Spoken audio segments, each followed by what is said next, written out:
Blog Talk Radio. Good evening, everyone. We got us in the building.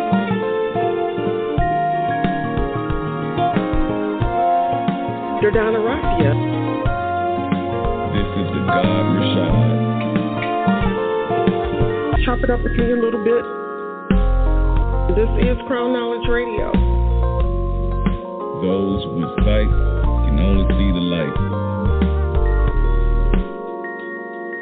Power in the crown, in the crown, in the crown.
Good evening, everyone, and welcome to a special Thursday night edition of Crown Knowledge Radio, Hidden in Dark Corners. I will, first things first, I'm going to close out my part of the Lionsgate Circle since we've gone through that whole full moon, blue moon, Lionsgate, red moon.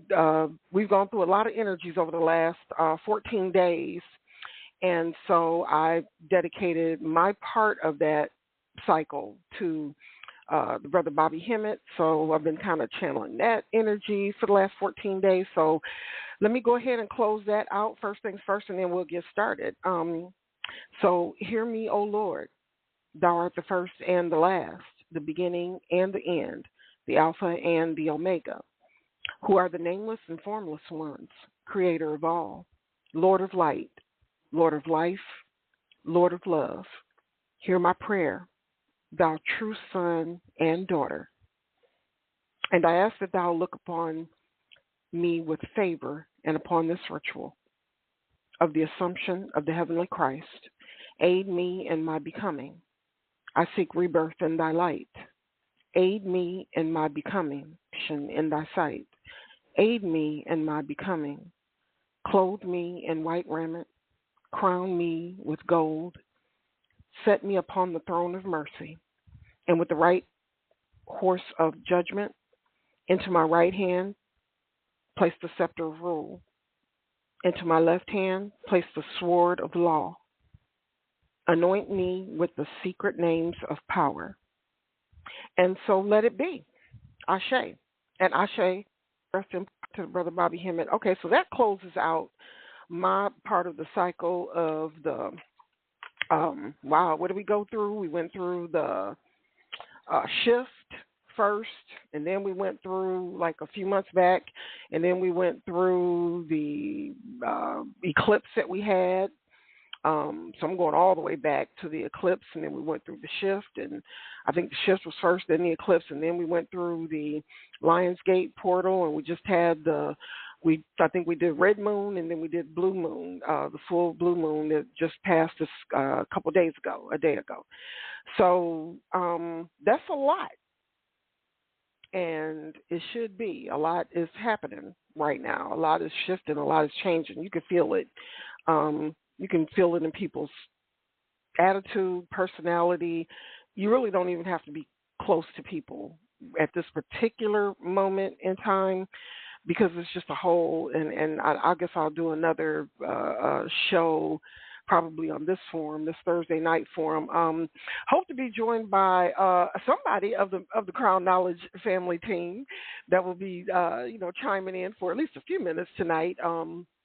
This is going to be just a opening, I guess, if you will, of something that is personal, it's profound, and a little peculiar, but not so here lately.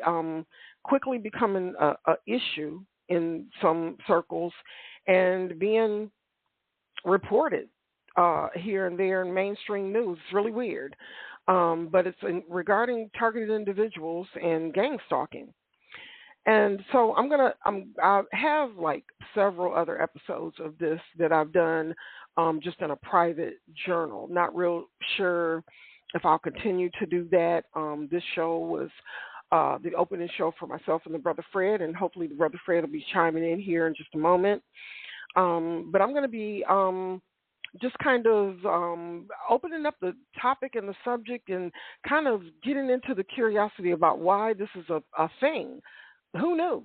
I didn't know until I became a targeted individual. Who knew that this was even a thing? We get stalking. We get that. We get people who are targeted for a lot of different reasons, just mental health issues could be one. I think it's all one and the same. And we get that some things just come about based on circumstance, association. Who knows? Why those particular things happen on the dark side of humanity. But in this particular instance, of what's been going on and what's being reported in mainstream news, it's a little closer to home than what's hidden in dark corners. And that's what I'm reporting here today. And it's going to be this and a lot of other issues that people are now bringing to, we've got the World Wide Web now. It's out there. They're saying, don't believe everything that you hear online, social media, YouTube and TikTok and, so on and so on and so forth. I'm not picking on those two social media platforms, but, it's out there. YouTube always gets picked on. People get on YouTube and they lie. You'll hear a lot of that too. Oh, these people are delusional. You're going to hear a lot of that too.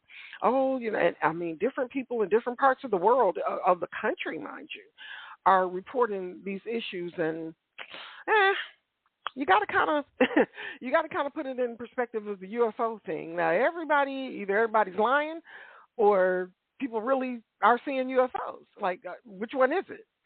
And I think this particular topic, being targeted individuals and being individuals of stalking, or what they're calling gang stalking, is a thing. All of these people that are disconnected in other countries can't be wrong. Either somebody's making it up, or it's a real thing. Well, as Dordana and the daughter of infinite love in this forum, the daughter of light, part and parcel of the Most High Creator all the time. It's all about love in the crown. And even when I'm doing something as dark and somber as this, because I think it's, all I can ever come up with is the word weird. Like, this is just very weird. But becoming and I don't even really want to use the word victim, because that brings my vibration down real low. I found myself being associated with something that is usually not my lane until I understood who I was spiritually. And then I got it. I kind of understood that, okay, I get what's going on. I get what's happening. I see it. I feel it. It's part of me.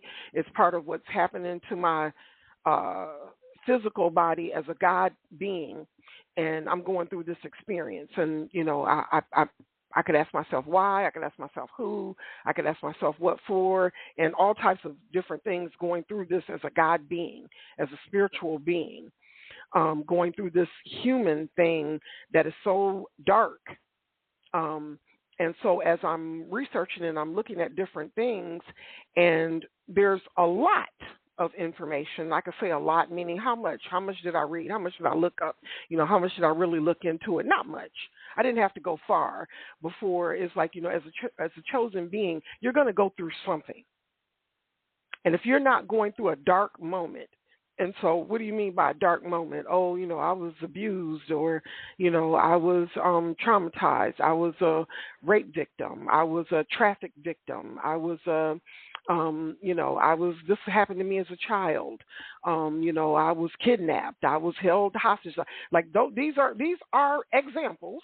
I was hooked on drugs for this amount of time, and, my life was hell until, I came out of it somehow, or this was a cycle for me and I almost died, or I had a near-death experience. I looked into a lot of those as well. So what is your dark moment? I mean, where do these dark moments come from? So why this subject, and why this topic, and why now?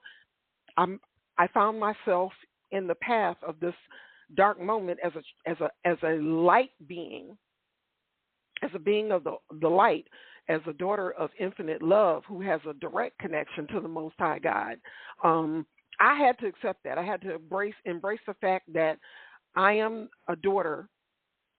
I am a light being. I am part and parcel. I am that which is God, the Most High Creator, as a human being in this flesh, allowing God to experience this, and I'm wondering why. So I'm not bringing this information for myself. I can't. I can't just be doing this for myself, because that would be also weird. I am doing this because, number one, it's hit mainstream. They are now doing CNN and 60 Minutes, and people are like calling news people and being like, "Hey, this is what's happening." I can't make this up. There's something called the Havana Syndrome that came about in Cuba in November of 2016, and all of these individuals were having this weird stalking experience, and they reported it. And at first, nobody believed them. They really did say, "You're making this up." But then another individual reported it, and then another individual reported it, and then somebody else looked into it, and then they had someone who had sense enough to investigate it and found out that, this could really be a real thing. Fast forward 2021 or 2022. There could be some, and so these individuals ended up on a newscast. I believe it was 60 Minutes. So please do not come for Durdana and say, you're making this up, because that's not true. I didn't invent this. I'm not the inventor of gang stalking. I can't even imagine anybody even inventing something like this. But I am I find myself an individual in a situation experiencing this right now. And some will be like, "Well, why? You're not politically connected." I'm not. You're not a politician. You're not military connected, are you? No, I'm not. I'm not that person. You're not a high-ranking official. I'm not. I am not. You don't have access to any government secrets, do you? No, I don't. I do not. Have you ever have you ever been a communist? No, I have not. No connections, no affiliation. Not real sure what it means to be a communist, to be honest with you. That's not right. Have you ever traveled outside the country and someone exposed you to hidden secrets? No, sir, no, ma'am. That is not my lane.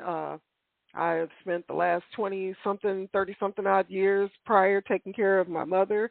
I was in the corporate arena for a little while, ended up still caring for and assisting family members, fast forward 2022, 23, and 24. Had a long career as a corporate individual, a 25-year career as a corporate individual working for several different companies over my lifetime. Was married once, no children. That is my life. Like, what about that says she needs to be targeted? Other than the fact that I am a light being, other than the fact that I have direct access to and am part and parcel of the Most High God Creator, then I can see, I understand the spiritual side of it. I get it. I get that this is an experience for a lot of people. This is what they have found themselves into.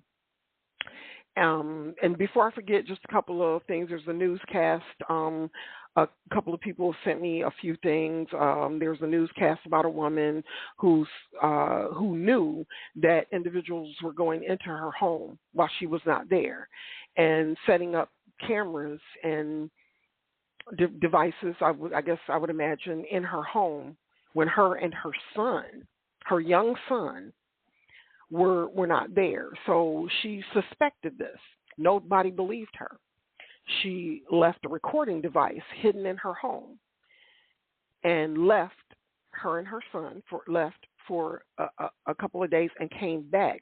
And she could actually hear people moving around in her home, drills, hammering, and doing certain things in her house. And she actually found a couple of the cameras that were hidden in her home. I can't make that up.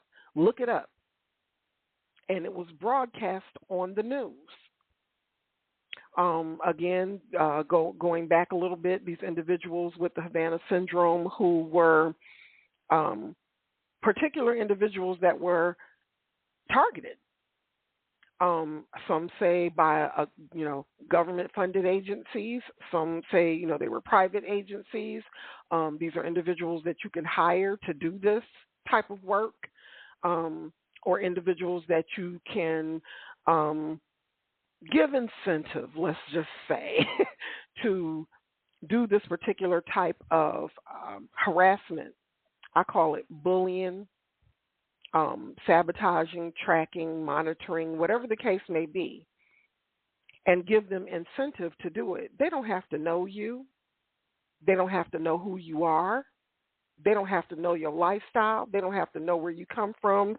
It is basically, and I, in my mind, experiencing this particular type of behavior and activity, think these are people who have nothing to lose. You would have to have no conscience, no conscience, no morals, no specific empathy or sympathy to be able to do this to someone you do not know, first of all.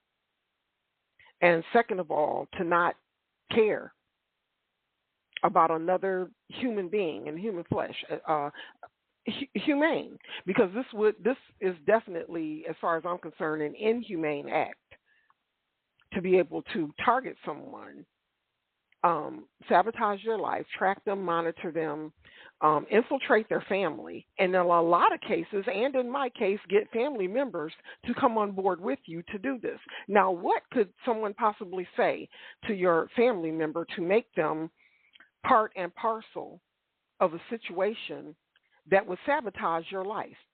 That's deep to me. I'm not going to sit here and say that I thought that all my family members loved me dearly, because I know that's not true. But there are individuals, even extended family, or let's just say play cousins or step cousins or cousins, twice removed on your granddaddy's side.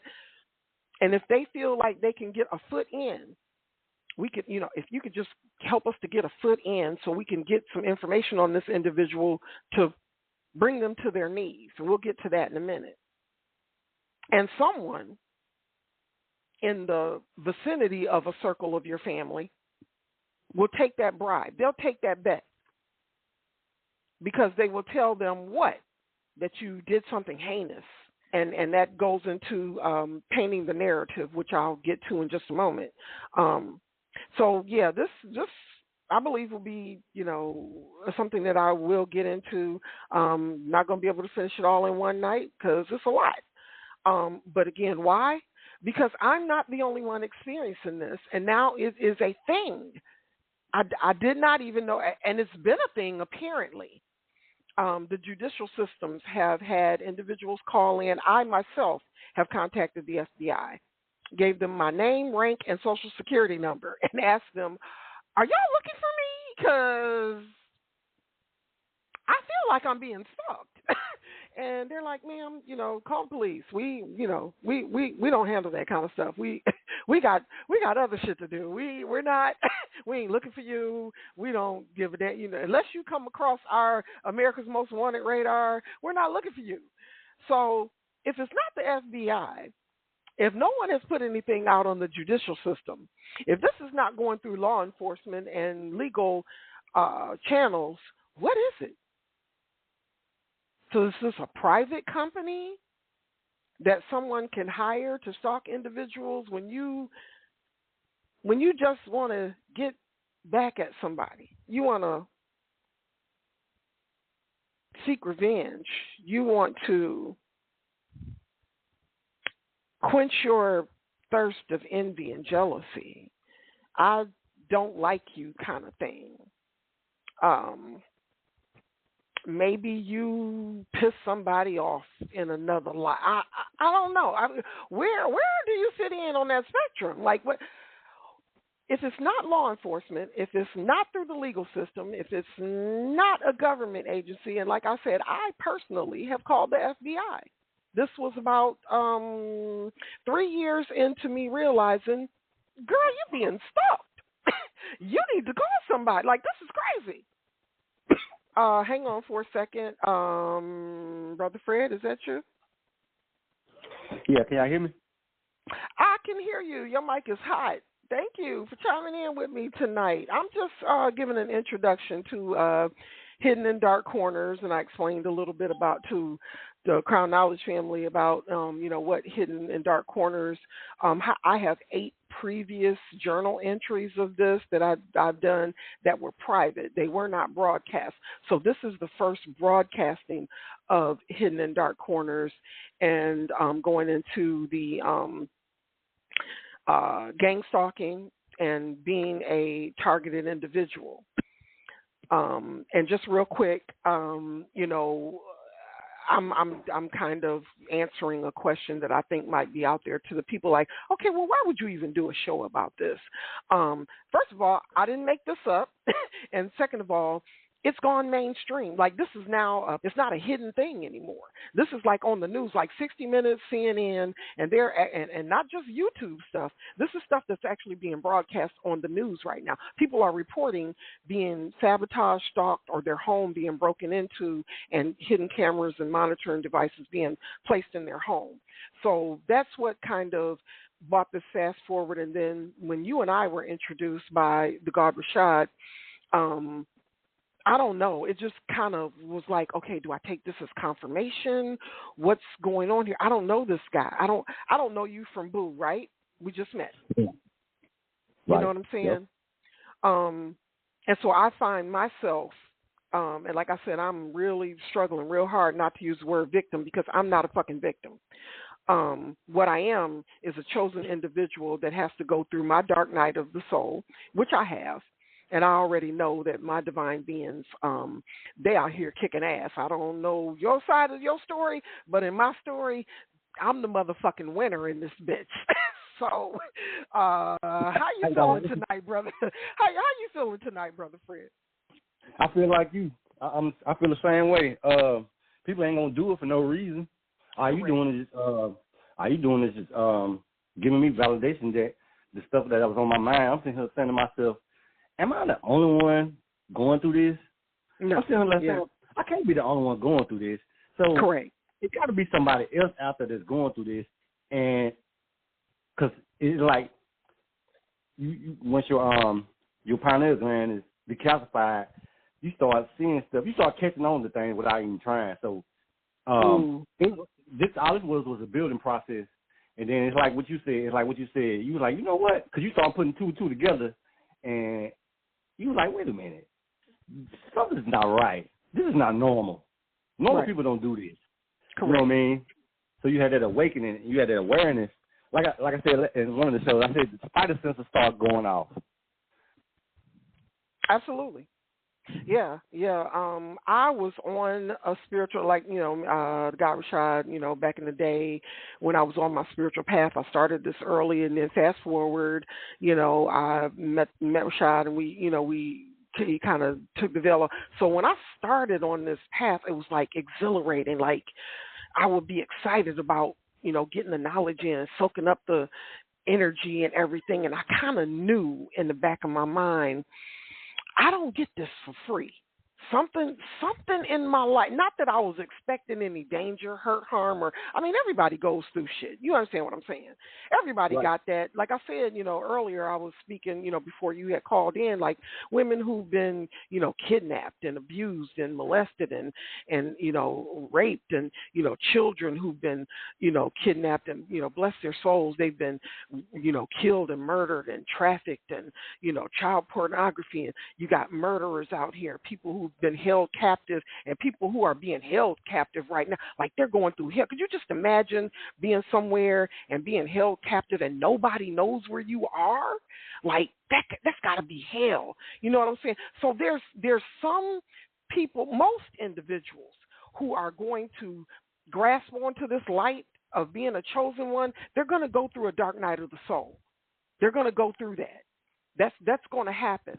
And I had to kind of hone in on, once this started happening to me, then the why, not why the stalkers are stalking, but why am I going through this dark night of the soul? And then the whole gift of being chosen came about. It's like, how do I get you to understand the Most High Creator? How do I get you closer to who you are as a God? Now, this is me kind of paraphrasing for God. I can't speak for God, but how do you get someone to understand truly? I'm not talking about Christianity or atheism or, Seventh-day Adventists, Jehovah's Witness. I'm not talking about any religion. I'm talking about your true, authentic spirituality. How do I get you to understand heaven on earth? How do I get you to understand that? I got to give you a dark night. I got to give you a dark cycle that's going to open and it's going to close. And then there's this thing that some people believe in and some don't, but it's called karma. There's dharma and then there's karma.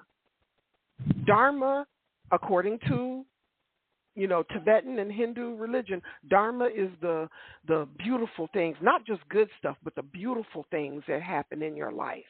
Karma is that stuff that's evil and dark and negative that you wish on other people that come back to you. That's what karma is.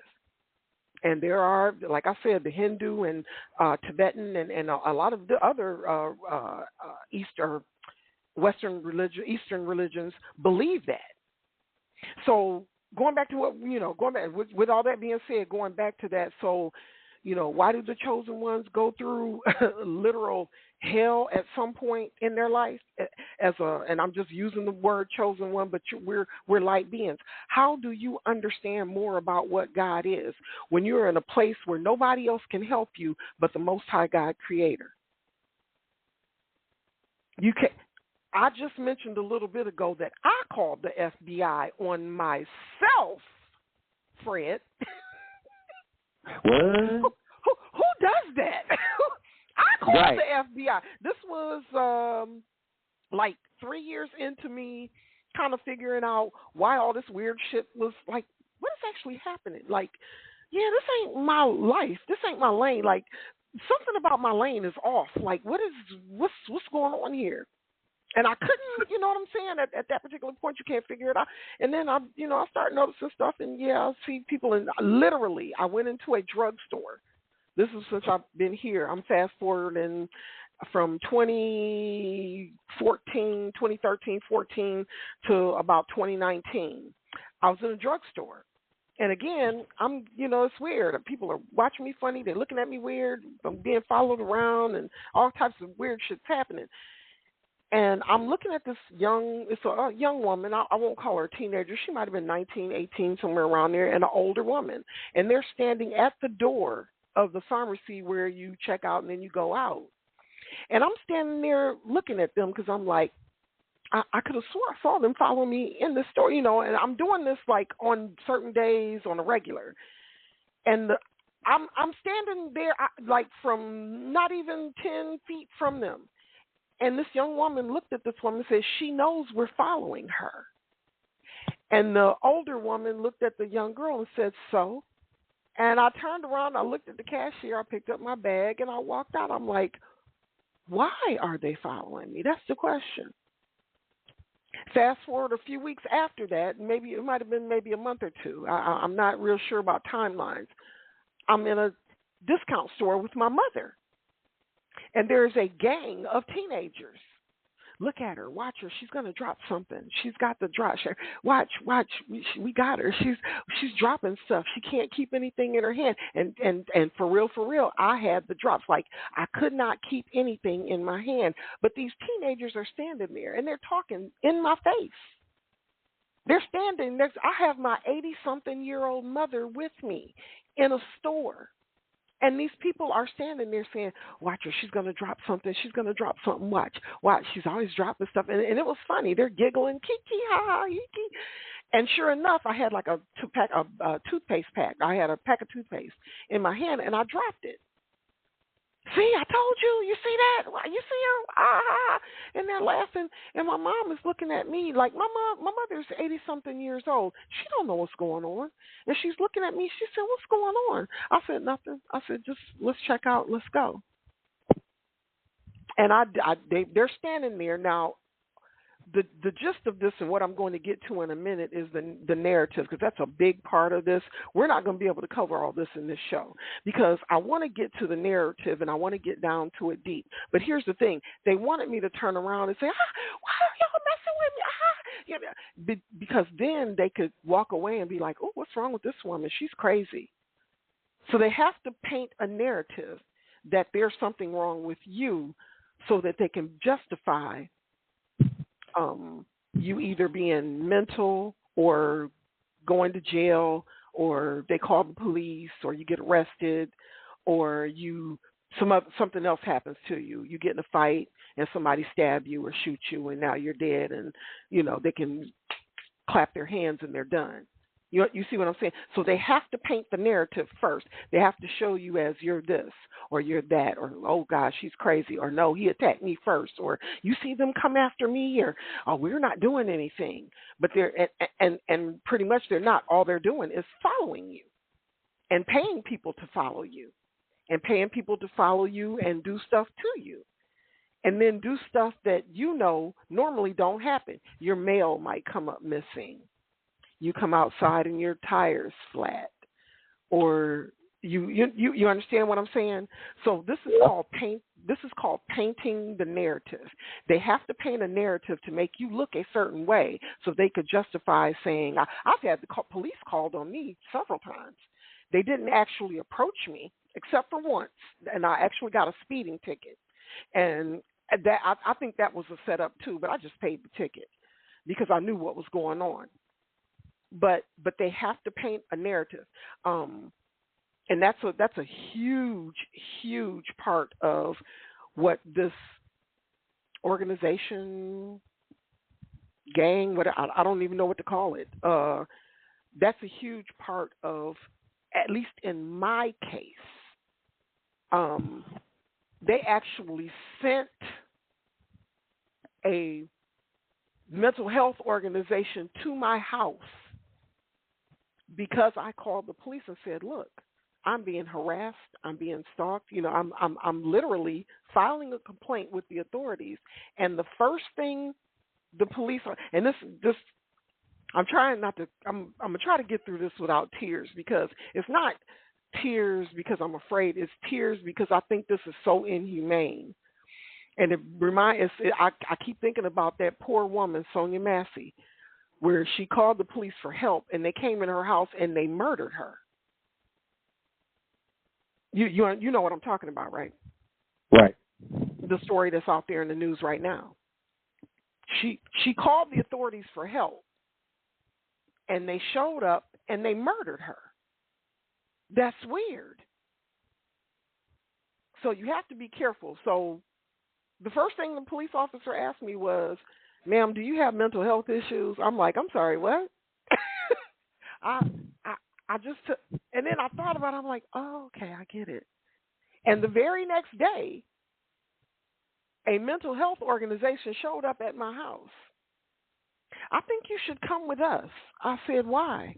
"Well, we're concerned about you, ma'am, and we're concerned about your safety, and you might not be safe in your home, and you might be a threat to others or yourself." And I'm like, "I'm sorry, what part of I'm being harassed and stalked gave y'all the idea that I'm finna hurt somebody? Where did you see how things escalate very quickly?" Mm-hmm. These women actually thought I was going to get in the car with them and go. And had I done that, I probably wouldn't be talking to you today. I'm trying to use the Jedi mind trick, I guess, or whatever. No, it wasn't. Whatever. And yeah, I mean, it's sort of kind of, but what it is basically somehow, in some weird, twisted sort of way, these people can finagle law enforcement or other authorities into playing along with their narrative, probably unbeknownst to them. Because if they call an officer and say, "Hey, look, it's a woman or a person in our neighborhood and she's harassing everybody in the neighborhood," this could be a complete lie. And I was thinking when you were saying that, when the officer said, "Do you have a mental problem?" I said, well, who would tell the officer that? Correct. And then why would the officer go back to the mental health place and then have them come over here? Correct. So that means they working in cahoots together. Correct. Even that, right. Now, I'm not, like I said, I'm not going to just outright blame the police, but they could be. That's, hey, we know there's corrupt cops out there. We do. That's just the thing. We didn't make it up. It's just out there. We're not saying all policemen are like that, but there are a lot of corrupt officers out there, and they could be like, "Well, okay, give me $2,000. I'll give her, I'll stop her, give her a ticket, right. Let's scare her a little bit." Correct. Mm-hmm. So now I'm scared and I'm frightened, and it's fight or flight, and I'm gonna talk a little bit about that during these series as well. But so the police, and I'm telling, this is my personal story. This is on my mother's grave. This is my personal story. The police show up, and so someone had to call and say, "Hey, look, this woman, we think she's a threat. She's a threat to the neighborhood. I have to, we're gonna. I think she needs to be locked up." And so the next day, the mental health organization shows up at my house, at my door, and asked me. They didn't demand. They asked me, "Well, do you want to come with us and we can get you some help?" And what part of I feel like my life is in danger did y'all not understand? But yeah, and I do have a therapist. And I'm kind of glad I did. I thought that was gonna backfire on me, but it actually turned out to be in my favor because they started messing with her and a lot of other people that I was connected to. But go ahead, were you getting ready to say something? Yeah, because I remember the conversation you said you had with your therapist, and you was kind of holding back. Were you holding back from trying to explain to her what was really going on with you until you just went on ahead and said it, and she was like, "Oh, okay, let me." I think what she said, she wanted to look more into it, or she was like, yeah, she actually said something that it could not. There's no way it could have been a coincidence. That someone she had a potential. I guess somebody called her that wanted to be one of her clients. But now, mind you, let me go. Fast forward to something that's going to have a lot to do with what I'm getting ready to say. These particular individuals can hear and see everything I do.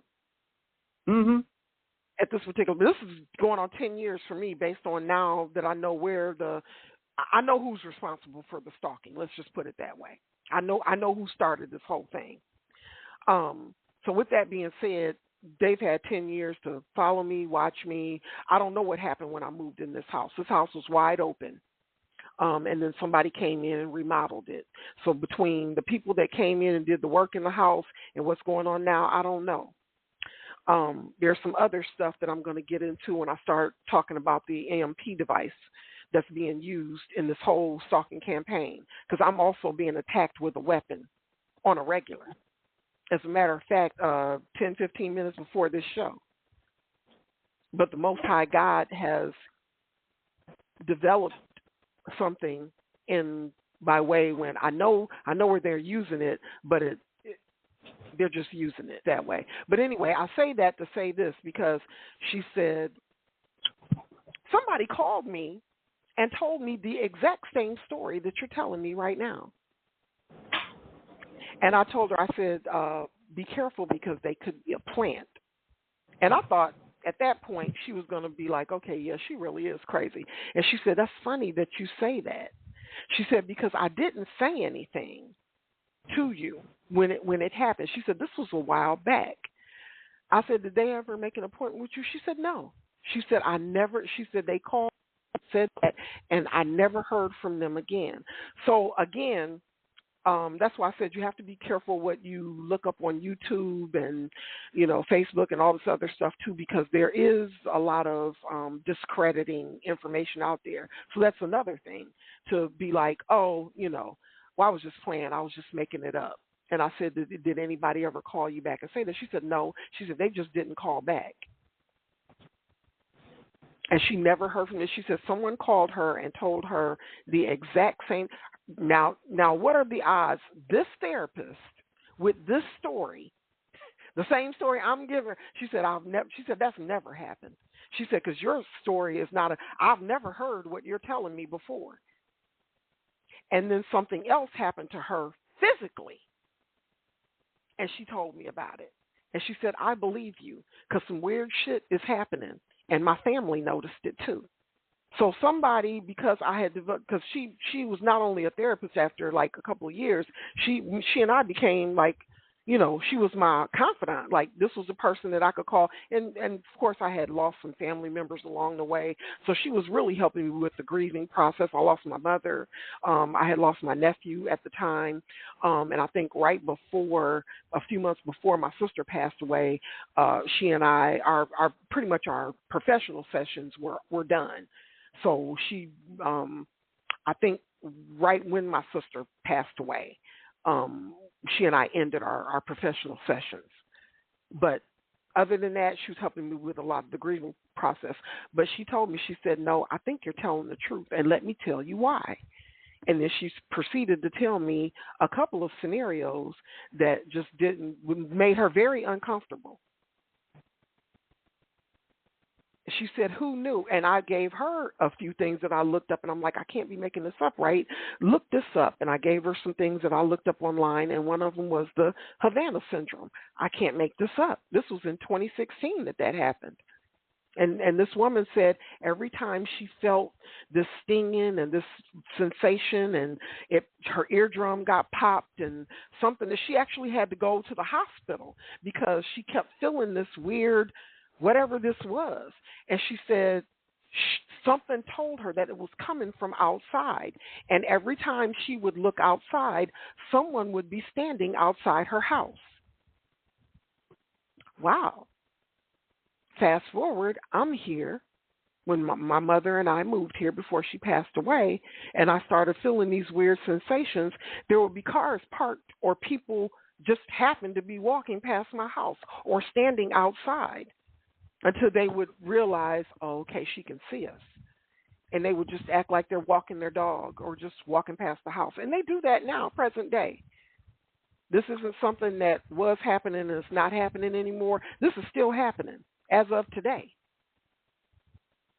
Oh, I bet. And then, like, at the time, if you had, like, a job or whatever, if you was, like, say you was supposed to be there for, like, 10, it'll be somebody waiting for you to make that move to leave your house or whatever, because they know you here to work. And Correct. you get off at a certain time, they sitting there waiting. And it's street theater. It's creepy, yeah. And it did creep me out. Like I said, the first few months when I did start to realize it was happening, yeah, it was. It was like, okay, this is creepy. Like, this person is sitting outside it was a person sitting outside the house, just sitting in front of my house, just smoking a cigarette. My brother happened to come out that day, and he said, "Who is this dude sitting in front of the house just smoking a cigarette?" And so I looked out the window, and the car, he flicked the cigarette in my yard and drove off. But he was just sitting there in front of the house smoking a cigarette, and my brother came out. So I can't make this shit up. My sister that just passed away, I showed her the drone one day because they thought, again, one of the narratives is to get your family to think you're crazy. My family actually think, my family members actually think I'm making this shit up. And I showed my sister the drone. She said, "What is that?" I said, "Do you see it?" She said, "Yeah." She said, "What is that?" I said, "That's the drone. I've been telling y'all they're flying the drones." And now this was an actual drone that day. And she saw it. And guess what? They still didn't believe me. They still didn't believe me. But so now the drones look like birds, of course, and that whole thing. I'll get into that in a minute because there's a whole narrative of what can and cannot look like a camera, and I looked that up, and you will be surprised. Now I don't know if it goes that deep for you, but for me, for whatever reason, it did. It went that deep. Like, I mean, electronic animals in the yard. It was weird. It was very weird. And I was like, yeah, this cat ain't real.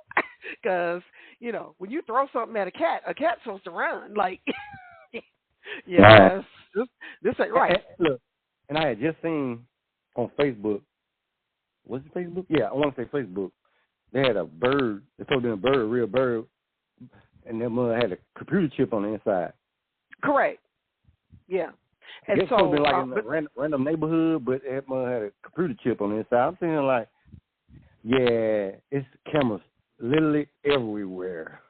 Of course. Yeah. No, they put several in the air. So if I go north, south, east, or west, they'll have a bird in the air for whatever. And I'm literally looking at the bird while I'm driving sometimes because they also are trying to make me have a car wreck on the road. But I'm looking at the birds and I'm like, okay, well, there's the drones that are following me, And then if she goes north, this one goes north. If she goes south, this one goes south. If she goes east, or west.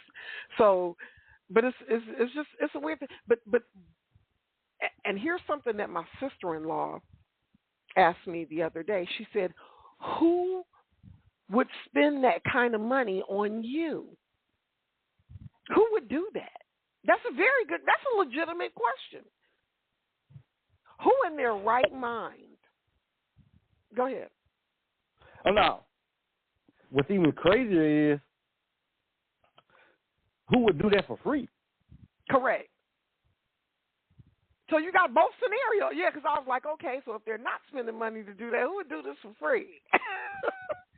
Because you have to be mentally unhinged. You understand what I'm saying? I can't even imagine, like, the mechanism in your rational mind has to be completely destroyed. Like you're not there. Right. You're not. Yeah. There's. You break somebody's eggs on purpose. Correct. For free. So, for free. You're not there. And look, I was just thinking about. Hey, send me that text again, so I can just look at these demons. I am, and I sent it to Rashad, again. And I'm gonna say, yeah, I sent it to Rashad too, and I was like, yeah, who in they right? Okay, so you walk up to, because you said you kind of work at a Walmart, or you used to work at a Walmart. So yeah, I do.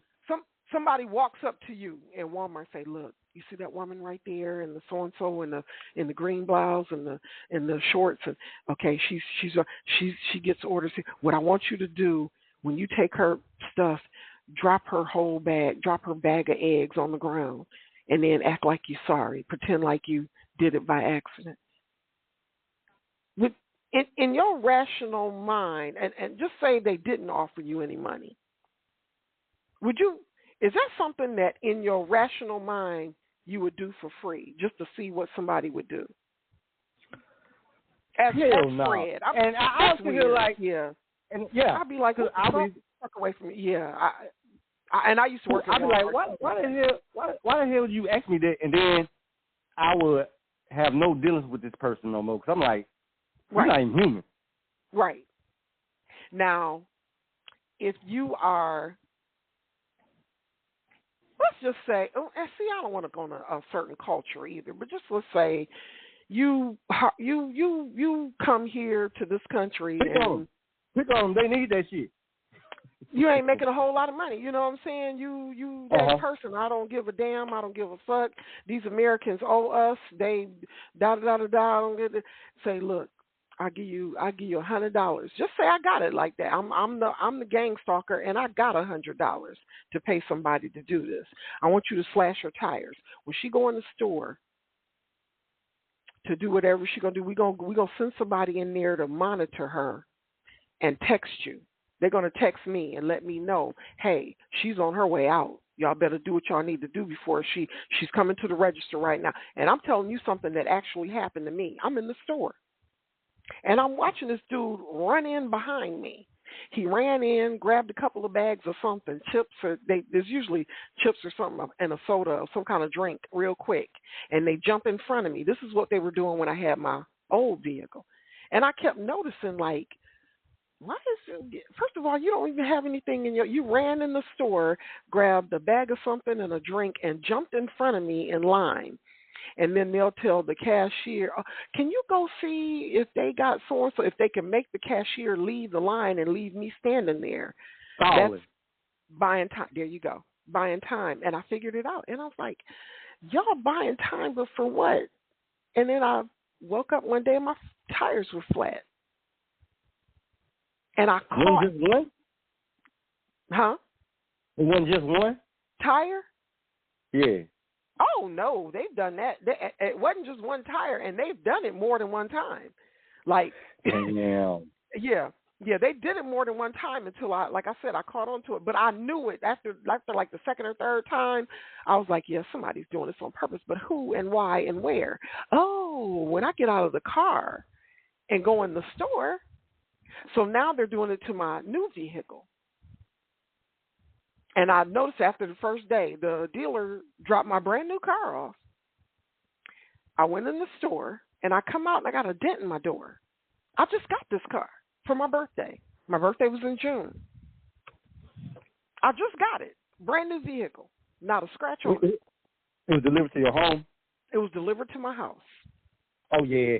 And then your number one gang stalker is in your neighborhood. But go ahead. Oh, yeah. No. Yeah, that's a whole, I got that whole community stalking thing to. Yeah, we haven't even. I'm still doing the introduction, dude, because my gang stalkers move people out of their homes. At least 1, 2, 3, 4, 5 that I know of, maybe 6. Because the house next door to where my sister used to live, I live next door to my sister, and then the house on that side, there was a couple there. They moved out. So pretty much from one end of the block, maybe 2, 3 blocks of people are monitors, stalkers, or handlers. And they live in this neighborhood. So they have to be, in order for them to even use the weapon that they're using on me on a daily, they have to be in the neighborhood. So they're here. And they listen to the show. They're listening now. So they monitor and listen to. You ever seen the movie Enemy of the State with Will Smith and Regina King? It's weird because it just popped up on my timeline for them. It's like all kind of stalking and weird monitoring movies are popping up on my timeline. I guess because of the research I was doing. But one of the parts of the movie, and she's like, this isn't pissing you off that they're hacking our phones and they've got cameras everywhere and we have no privacy. And he was loud. He was kind of picking with her. He's like, baby, calm down. And she's like, this doesn't piss you off. He said, I'm not planning on blowing up the world. why the fuck should I care if somebody listening to me? I'm not a fucking criminal. And I'm like, you know what? He got a valid point. Like, you can stalk me all you want to. Why are you stalking me? Like I'm about to commit a crime. I'm not a criminal. I don't have a criminal record to speak of. Now, I can't speak for the brother Fred, and don't incriminate yourself on this show if you are, because I don't give a damn. But, yeah, don't say nothing incriminating. But I'm not a fucking criminal. They got I called the FBI on myself, dude. Who does that? I called the FBI on myself because I'm like, are they looking for me? Did I commit a crime in my sleep? Because I would have remembered if I, like, stabbed somebody. Go ahead. No. It just reminds me of this Chris Rock joke on one of his stand-ups when the police would have it to where they have you believing that you actually did the crime. Correct. And then he said to myself, did I do it? Maybe I did do it. Then he's like, the car. Like, I would have remembered if I, choked somebody out. You know what I'm saying? I would have remembered something bloody. Of course, I remembered. I'm like, You will remember getting arrested. That part. Yeah, I remember because I'd probably still be in prison. Correct. You still be in that motherfucker. Right.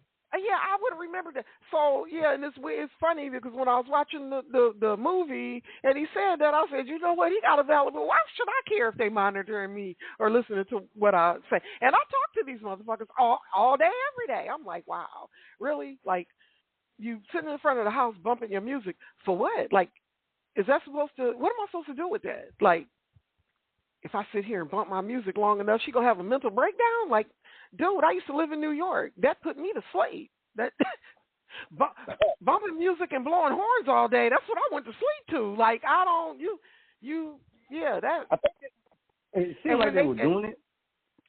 They were doing it. They were doing it because they wanted you to notice them. Well, I do, and that's part of it's called the noise and they still do.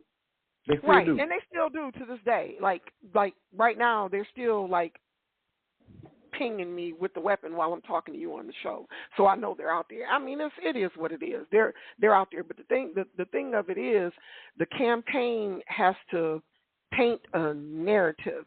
And again, I'll get more into the device and what it is and how it's been used in the past and how it's being used now. But it's called poking the bear. So if you poke, you heard that before, right? Mm-hmm. So they say if you poke the bear long enough, if you do it long enough, they've been poking my ass for damn near 7-8 years. I mean, it's like, okay, what's your point? But it's called poking the bear. And if you poke the bear long enough, the bear gonna get pissed off and come out ready to, claws out, teeth out, ready to tear some shit up. That's what poking the bear is called. And that's what this particular weapon is.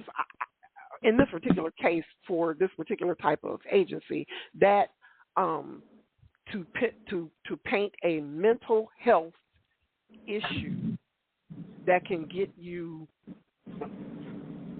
caught up in something based on their narrative of telling lies and so on and so forth. So you get where I'm going with it. But yeah.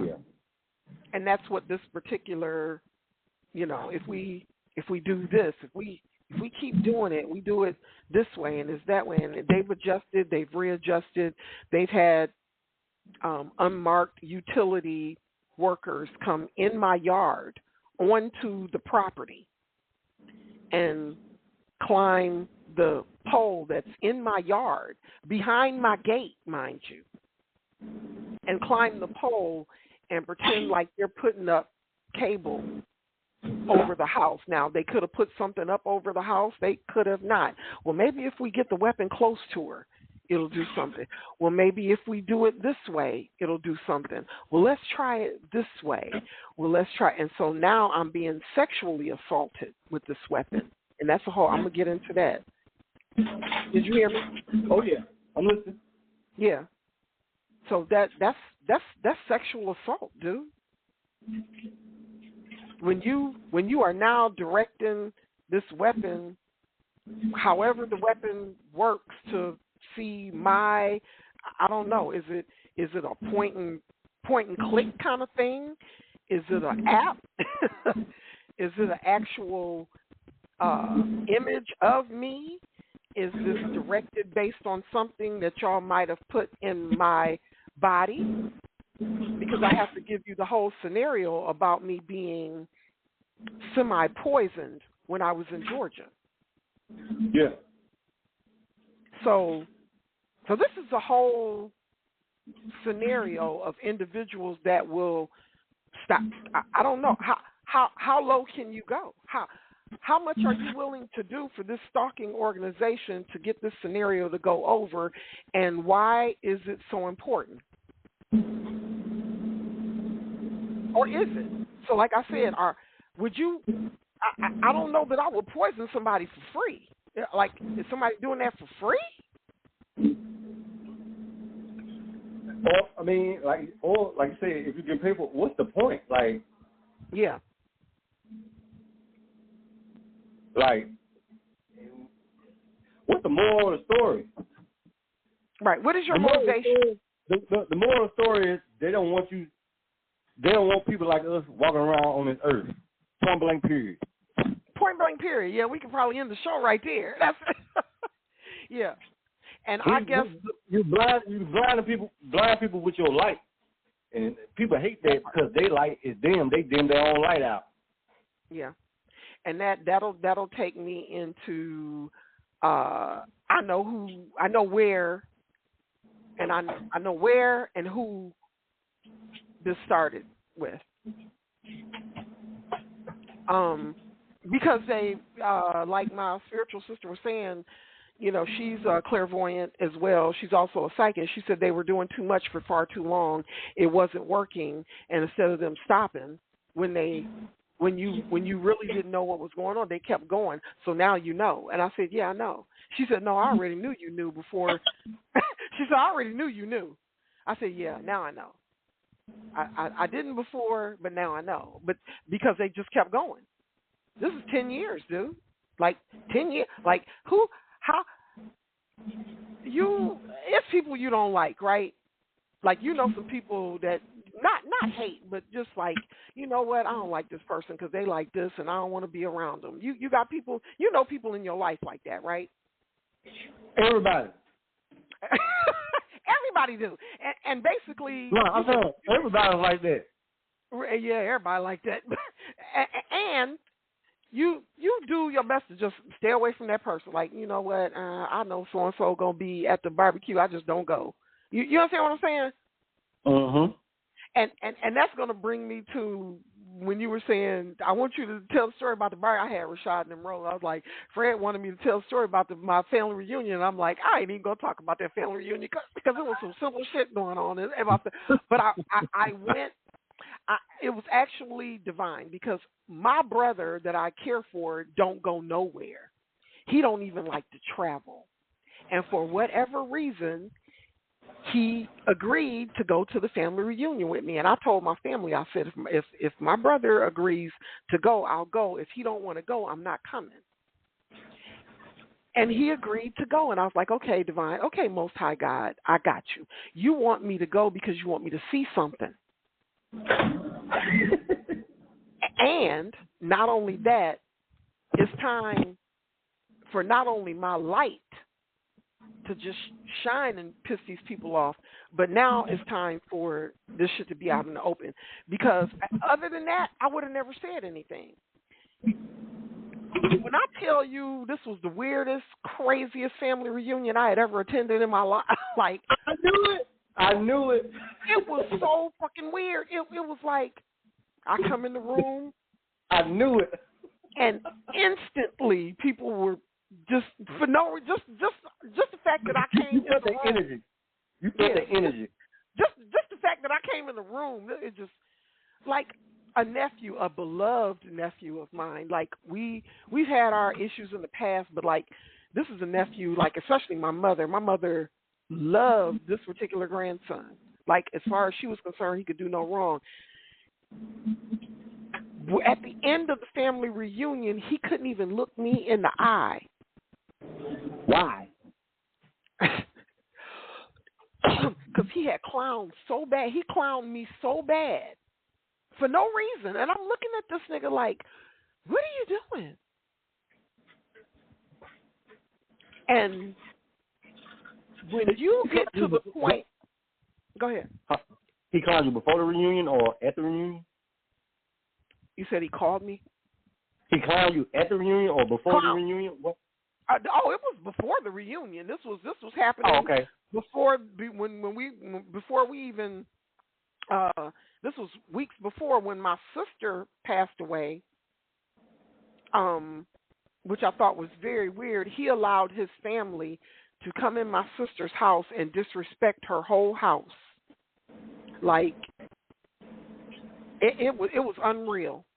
This was the day after my sister died. We're having like a family thing, and we're all at my sister's house. And when I tell you the disrespect was crazy, it was absolutely crazy. I can imagine. Yeah, it was, and I'm loud, ratchet music, and like it was. Yeah, I can imagine. Oh, one of my nephews, got one of my brothers drunk and had him cussing and acting crazy, and we had calmed him down, and he went in his room and was okay. This particular nephew went back in there, got him back out of the room, and made him start doing it all over. Like, so he was doing it intentionally. I'm watching it happen. So you're doing this intentionally.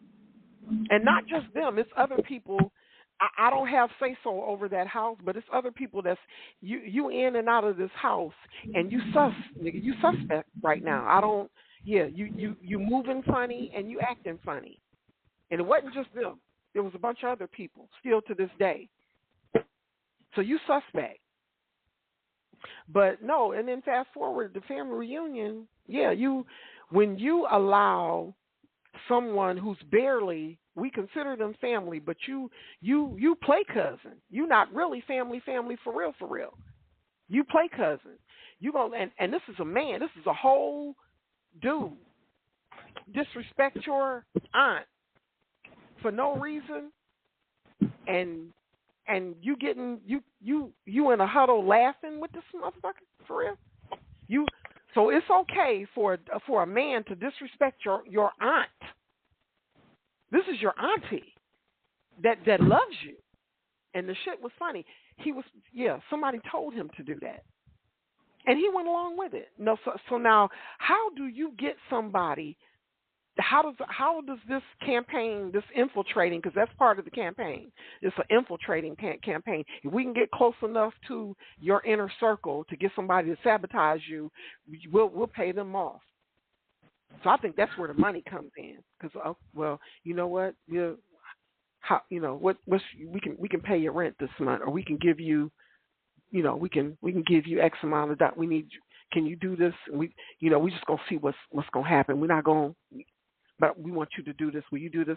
And for whatever reason, he went along with it. But do you know, at the end of that family reunion, when everybody was outside getting in the cars, when I came downstairs from the hotel and went outside, he went and got in the car. He couldn't look at me. Most of the stalkers can't either. Because I walked right up to him. I'm in line with him. I look at them. I'm watching them. They're looking up in the sky and down at the ground, or looking at their phone. It's like, you want to do dirt, but you can't look me in my eye? Like, really? Mm-hmm. They sent, Can't have a conversation with you? When they sent the evil eye demon, because I knew she was in the story, they did send the evil eye demon after me. And because the Most High Creator loves me so much, and because my ancestors is crazy as hell, I went in there and I started following her. Ooh. And I started stalking her, and she didn't know what to do. So when I stopped to talk to one of the sales clerks, I pretended like I wanted something in the store, and in my head I was already doing my incantation. And when I looked at her, she couldn't look at me. She was supposed to be there to do something to me, but I ended up giving it back to her. She got that, as my spiritual sister said, she got that pivoty pat when she came around the corner. She wasn't ready. I ain't seen her no more. Yeah, but they've been doing this. And you know what's funny? Mm-hmm. I'm gonna give you a quick story. Because I don't deal with my family on both sides. I don't really deal. It's maybe like a couple that I deal with. My grandma passed a couple years ago, and my mom, she usually have a white party for her birthday in May. So they usually around what is it? Memorial Day. It's usually around Memorial Day weekend, that Saturday. So I was working like 41, so I was gonna get off work and be at home at time for the all white thing. I didn't want to go to it because I was when you get to yourself and you collect your thoughts and you realize like a lot of things was going on. So I had realized like a lot of things. We talked about this how correct. But yeah. when you get to yourself, you start meditating, and then that's when you allow the Most High God to come in and answer your questions. Because when you're praying, you're pretty much asking questions. But when you meditate, correct. you let the Most High God give you them answers. So correct. I had the time to myself, so I said, you know what, people did a lot of messed up stuff to me. So I said, okay, so let me just act like I don't know what's going on. So I'm just in the house chilling, whoop to whoop.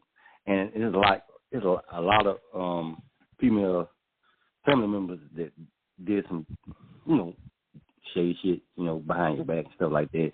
And then they think that you don't know what's going on because you chose them. Yeah, buddy. So anyway, it's like when people stalk you or whatever, gang stalk you and stuff like that, or if they done did you wrong and they don't think that you know, but if they think that you have an idea, they can't look in your eyes. Because them bitches, they couldn't look me in my eyes. Because they kind of got an idea that I know what was going on because I post shit on Facebook. So I'm not going to hide. I'm not going to fake. Correct. A lot of motherfuckers is shitting in their, shaking in their boots because if I say your name, correct, motherfuckers gonna know. They gonna know that it's 100 because I don't lie on people. I don't play games. Yeah. I don't be in nobody's business. If I'm in your business, I hope it's good business. Right. You know what I'm saying? So right. Yeah, when people do you wrong, they can't look in your eye. They can't really look to you you. in the eye.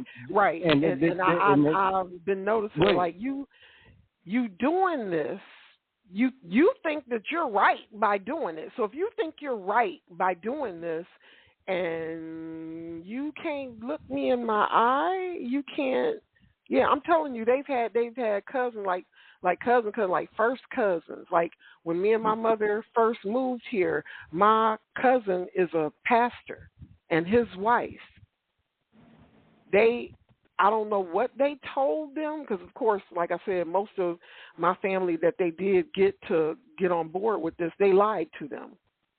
Now, I have an older sister, and I believe they paid her because this sister right here, yeah, she'll, if they said, we need you to steal this baby and bring it to us so we can sell it on the black market, she was still a baby.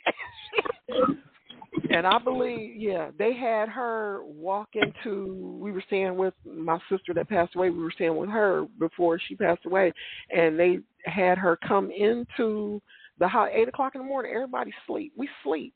She know ain't nobody getting up in my sister's household before 11 o'clock. You know that. You know your sister, you know ain't nobody up before 11. It was 8 o'clock in the morning. I said, sis, we sleep. Everybody sleep. Oh, ain't nobody up. I said, no. What are you doing? She had her phone on record, wrapped up in a pair of pants. Oh, well, I bought Mama a pair of pants. The pants was rough dried with a broken zipper, and I'm looking at it. And while she's standing there, and I'm looking at her phone, I'm looking at your phone is on record. Your phone, I'm looking at your phone. Your phone is on record. And I stopped talking and I kept looking at her phone and finally she flipped it over. And I said, well, I'm going to go back to sleep. Are you okay? Oh yeah, okay. Well, I'll catch up with y'all later. And she left, and I'm like, okay. So they sent you, and by this time I knew what was going on. I knew I was being. And I'm like, okay, so I know you a op. Yeah. You a op. So I already know not to trust you. So from that point forward, yeah. And one of the you seen that red recording light, huh? But her record light was on. The white light was on. The camera light was on. She didn't. She didn't have sense enough to even turn the camera light off. It was on, dude. It was. Well, everybody sleep. Yeah. Like, yeah, and everybody's sleeping. Who does that? But you know the routine in this family, especially with this particular sister. Nobody in her house gets up before 11 o'clock. Nobody. We sleep. Who does that? It was just, who does that? This is my sister, dude. This is my sister. I was like, wow, okay, so you were op. Not even long after that, I go to this mental health organization that showed up at my house. I actually went to their building for some paperwork and some other stuff that I was doing when I first got here. And my niece was standing on the sidewalk. My niece that I ain't seen in at least 8-9 years. She's 2 years behind me, but she's my niece. She's like 2-3 years behind me in age.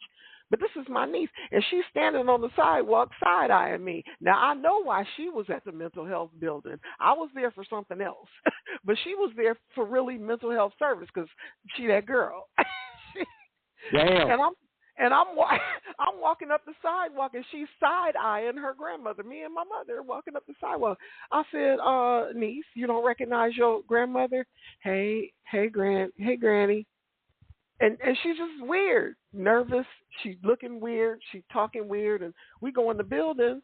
So she follows us in the building. Look, and then look, you weren't tripping about her not speaking to you.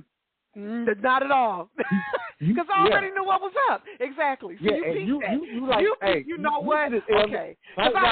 You like, I felt your energy, but now I get you. Right. Yeah. Nobody else peeped that. Right here, bitch. You better get your mind right. Don't give a fuck what you feel about how you feel about me. I already know why you. First of all, you don't even talk to me like that. Second of all, I ain't even tripping that you ain't say shit to me. I really did not. I already know why you here. I already know. And so now the gang stalkers are trying to figure out why I'm not the stupid one in this scenario. Because they think you stupid like them.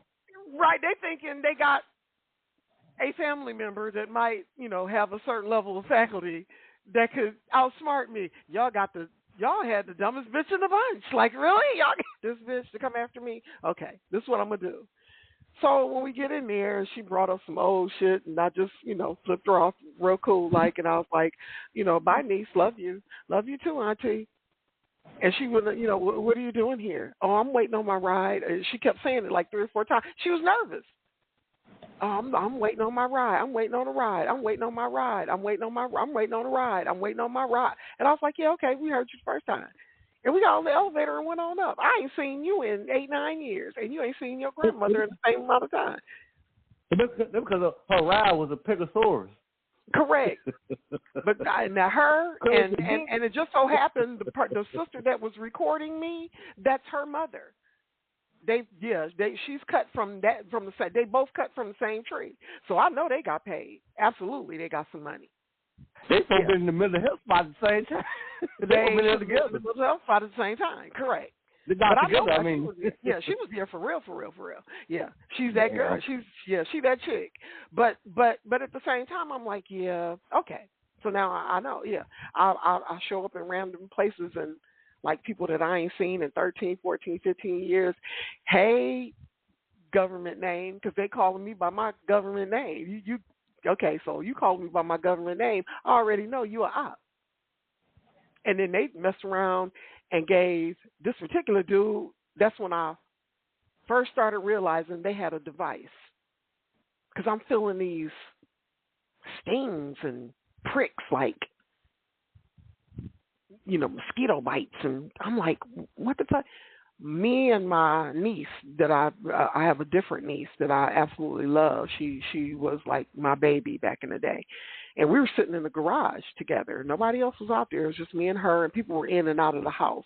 We're here next to the sister that passed away. Me and her sitting in the garage, and all of a sudden we felt this wave, like, you know how you get a real quick dizzy spell?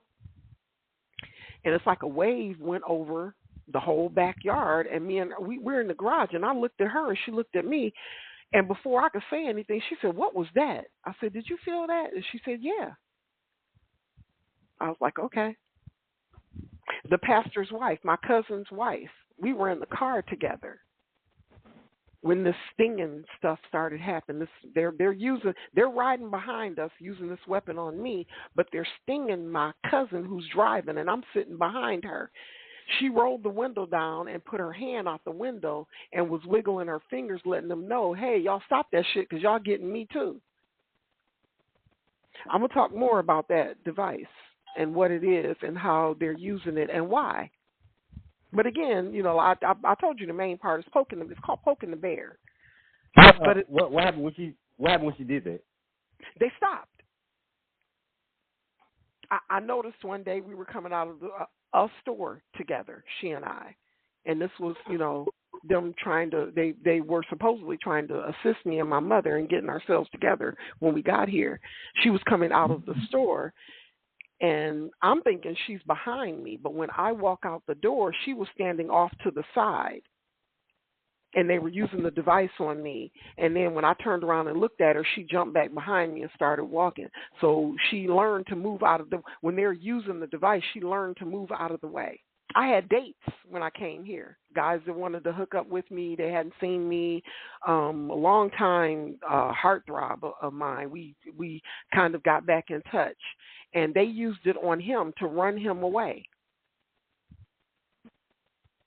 I met a new guy when I got here, a guy that was helping me and my mother. Very nice guy. I didn't see really a whole lot, you know, other than the fact that he was a retired, you know, veteran, I believe. But he to me, he seemed to be a nice guy. I didn't know him that well. Never did hook up with him or anything, but he met me and my mother and just felt like, you know, if there's anything I can do. And usually when people say that, they don't mean it. But this guy actually stepped up to the plate, and I was like, you know what? I might give him a little time of the day. You understand what I'm saying?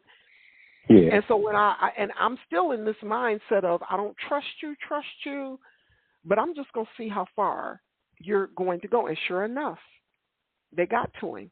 He tried he actually, I'll say he more than tried, because he told me a few things that helped me to come to grips with what was going on. He actually told it, and they hit him with that weapon.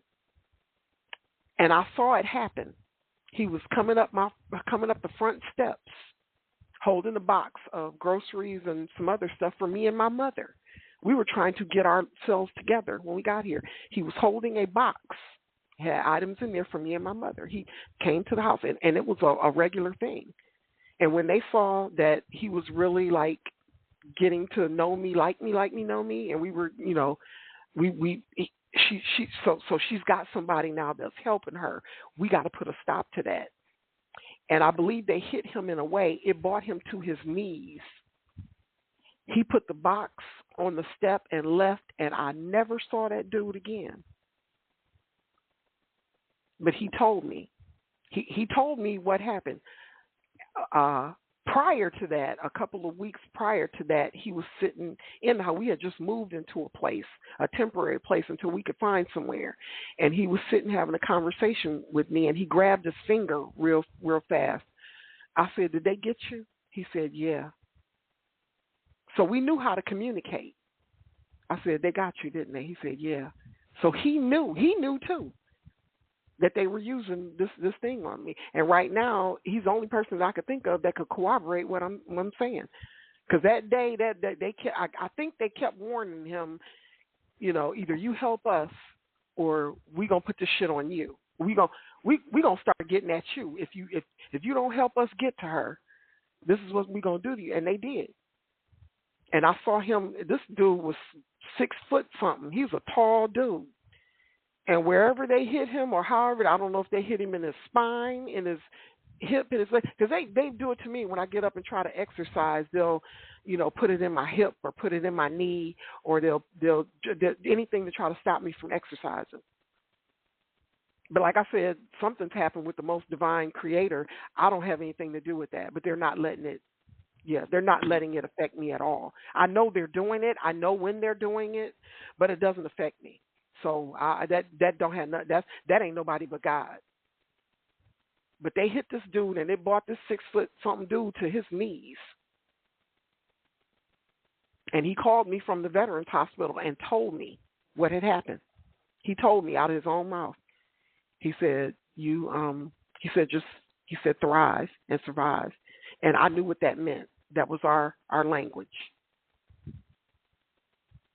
So, yeah, I think he refused, and they took him out. I've never seen this dude again. He never came back. You didn't know none of his people? No. Like I said, I had met him through somebody that my sister knew, and she knew him. And, he told me even at some point my sister, unfortunately, God rest her soul, they had her involved in it too, because they had her believing that I was doing something to them, which, of course, that again, is called painting a narrative. They do stuff to me, and then they tell my family, I don't know what's wrong with her. She comes outside and she acts weird. It's crazy. Like, yeah, I'm 5, and I'm not a person that sleeps a whole lot, so I have a habit of I could go outside at 3:00 in the morning and just walk around outside in the yard, and it just so happened to be people outside. This was about 4:30, 5:00 in the morning. There's people out there. This gay dude standing in their yard with the device, and so I started recording. Now, first of all, it's a car running. Your car running with the lights on. It's 4:30 in the morning, and you out here in front of somebody's house pointing a device over here at the house, and I'm weird. And the girl goes, oh, weird asshole, crazy ass, weird asshole, weird ass, crazy ass black lady. And I'm like, I'm weird. And 4 people came out fully dressed at 5:00 in the morning, got in the car, and the girl in the house across the street said, y'all need to get out of my house with this bullshit. I heard her just as plain as day. She did not want to be involved. They're forcing them to do this. Either they're forcing them to do it, they're bribing them to do it, they're giving them money, or they're just making them do it. Now, how they're doing it, I don't know. Or why you want to do it, I don't know. Why would you want to do that? Why would you got children over there. This one had kids over there. But I heard her as plain as day, y'all get out my house with this shit. And I called the police that day. Yeah, because the neighbor was like, yeah, because the neighbors was saying to themselves, like, they ain't got time for it either. Right. So I think, yeah, this is being... The neighbor knew the neighbor knew what they were doing. And it was, the neighbor she came to, or whoever came to the realization, like, man, y'all wasting my time. Get the fuck out of my house. Right. Why are y'all doing this stupid shit? Correct. Yeah. Why are y'all doing this stupid shit? Y'all get the fuck out of my house with this shit. Is exactly what she said. And I think the people that like, don't... Well, the neighbor like, that lady ain't doing nothing. Well, why y'all doing this shit? Yeah, y'all wasting your time and making mine. I think like, I say, more so than not, it's mostly young people, the guys that are riding around the house in the little zip cars and on the motorcycles and scooters, and that's the noise campaign part of it and the bumping of the music. These are young people. These are young men and young women that are doing this, that are doing that part of it. But they're also, they got grandmamas and granddaddies out here doing this shit too. It's really weird. It's very weird. Yeah, it is very weird. Yeah. So, So I on our next. Meeting when we do the next entry, I want to get more into because I found out some interesting information about why these organizations exist, and it knocked my socks off. So this was just an introduction into why, what this is, first of all. And again, the only reason I'm doing this is because they are starting to report this. Like, people are starting to report this, and it's being broadcast on news shows. Like, a woman, reported being stalked, because I sent you that. You said you want me to send you that one again, right? Or was it, you said you want me to send the Walmart thing to you again? Yeah, I got that. I'll send that to you. I sent it to Rashad, too. Rashad was like, what the fuck? Like, yeah, I can't make this shit up. But, Fred, I'm so glad that you said what you said, because it really, you turned the light on for me when you said that. Like, yeah, you wasn't even tripping off of her not speaking to you because you already knew why she was there. And I'm like, yeah, because, and then just the fact that you said, look, I post stuff on Facebook, and I wasn't sure, because I'm like, maybe he don't want to do this. But when you said that, you just gave me confirmation. So I just want to let you know that. Because why? You know what I'm saying? If you know that you haven't done anything, you know what I'm saying? I could see if, okay, we got together and we committed a crime and we trying to cover it up. Like, you know what I'm saying? Yeah. But at the same time, I appreciate you, because I think it's inhumane, first of all. And so I'll get in the whole thing about, how this started with me, why, and it's going to knock your socks off. It's really going to blow your mind. You're going to be like, are you, like, for real? This is what's going on? Yeah, this is what's going on. But that's the end of our entry. This is Hidden in Dark Corners with myself and the brother Fred, and we have to do this. And like I told the people earlier, Fred, I'm not doing this just for me. Apparently, there are lots of people that are going through this now, and that are really in a situation where these people feel like, okay, this is, like you said, this has become a part-time job for some people. They do this with no remorse, with no empathy, no sympathy, and they feel like they have nothing to lose. That's unfortunate, but we're going to get into it. I thank you, brother, for coming on the show with me. Say good night to the people.